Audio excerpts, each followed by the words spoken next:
नमस्कार भाइयों। आज मोदी जी ने काले धन पे कुछ बातें रखी हैं। मैं उसमें नहीं जाना चाहता क्योंकि मोदी जी ने तो अपने मन की बात कर ली, पर मैं जन की बात करना चाहता हूँ। आपको पता होगा कि कुछ सालों पहले बेल्लारी भाई या रेड्डी भाइयों का नाम बड़ा चर्चित था। वो वहाँ के माफिया डॉन हैं जो माइनिंग का माफिया करते हैं। उनके ऊपर कई केस हुए, आज भी एक सीबीआई का केस चल रहा है और लोक आयुक्त की एक रिपोर्ट आई थी कि इन्होंने 16,000 करोड़ का घोटाला किया था।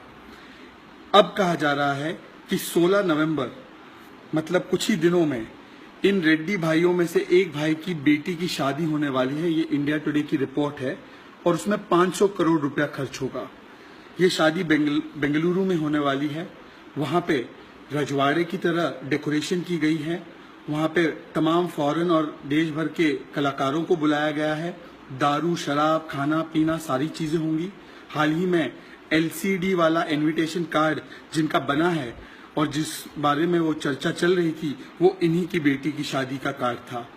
मैं पूछना चाहता हूँ कि आज जब मोदी जी मजाक उड़ा रहे हैं पूरे मुल्क का और कह रहे हैं कि 2-4 दिन की बात है, अब वो हो गया 50 दिन की बात है, थोड़ा सहन कर लो, थोड़ा भुगत लो, ये अच्छी बात चल रही है। मैं पूछना चाहता हूँ मोदी जी, ये जो 500 करोड़ रुपए खर्च हो रहे हैं एक ऐसे व्यक्ति द्वारा जिसका नाम घोटाले में आया है, जिसके बारे में सीबीआई और बाकी तमाम एजेंसियां जांच कर रही है, जो जेल जा चुका है, ये शादी कैश से हो रही है? अगर हो रही है तो इनके पास कौन सा कैश है?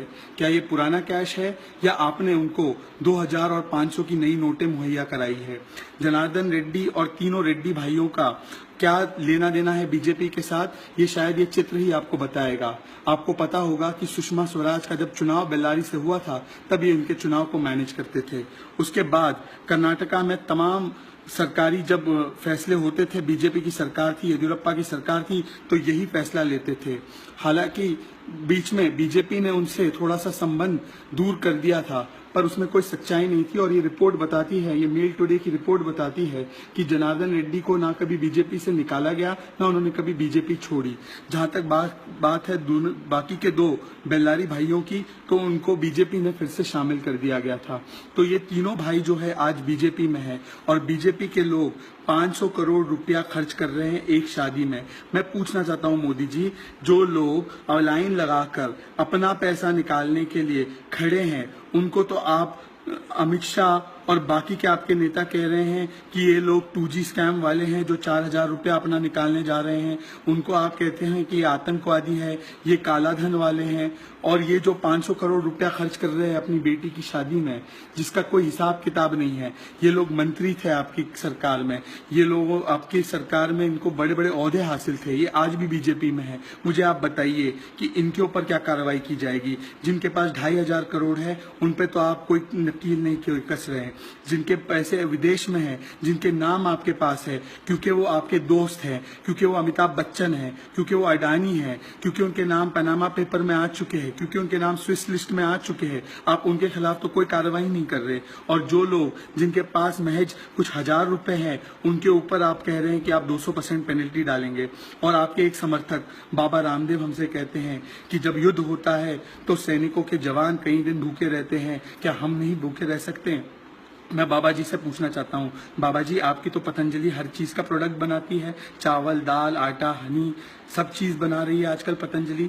तो देश को भूखा रखने से अच्छा आपकी जो ये बड़ी कंपनी बन गई है, 2.5 साल में 30,000 करोड़ 25,000 करोड़ की कंपनी बन चुकी है, उसके दुकानें खोल कर आप जो गरीब जनता है, जिसके पास पैसे नहीं है, जो त्राही त्राही मचा रही है, जो पूरा दिन भर लाइनों में खड़ी है, क्यों नहीं आप उनको पतंजलि के प्रोडक्ट दे देते? क्यों नहीं उनको दाल, चावल, आटा जो भी उनको चाहिए अपनी दुकान से फ्री में दे देते हैं? वैसे भी आप बाबा जी हैं, आपको पैसों की तो वैसे ही जरूरत नहीं है। हाँ, ऐसा ना हो कि आप जो पैसा इकट्ठा कर रहे हैं वो बीजेपी वालों का काला धन है और उसको सफेद कराने का पूरा एक आप स्कीम और स्कैम चला रहे हो पतंजलि के द्वारा। अगर ऐसी बात नहीं है तो मेरी आपसे दरख्वास्त है बाबा जी कि आप अपने पतंजलि के दुकानों को खोल कर लोगों को फ्री के प्रोडक्ट दें, अन्यथा अपनी जो सलाह है अपने पास ही रखे। और मोदी जी, जनार्दन रेड्डी के ऊपर कब कार्रवाई करोगे? आपने सर्जिकल स्ट्राइक देश की जनता पर तो कर दिया, पर कम से कम रेड्डी भाइयों पर, अडानी पर, अमिताभ पर, अजय देवगन पर, जिन्होंने पैनामा लीक्स में अपने नाम को ऊंचा किया है, उन पे भी सर्जिकल स्ट्राइक कीजिए, तब तो हम माने कि ये काले धन की बात है, ये आपके मन की बात नहीं।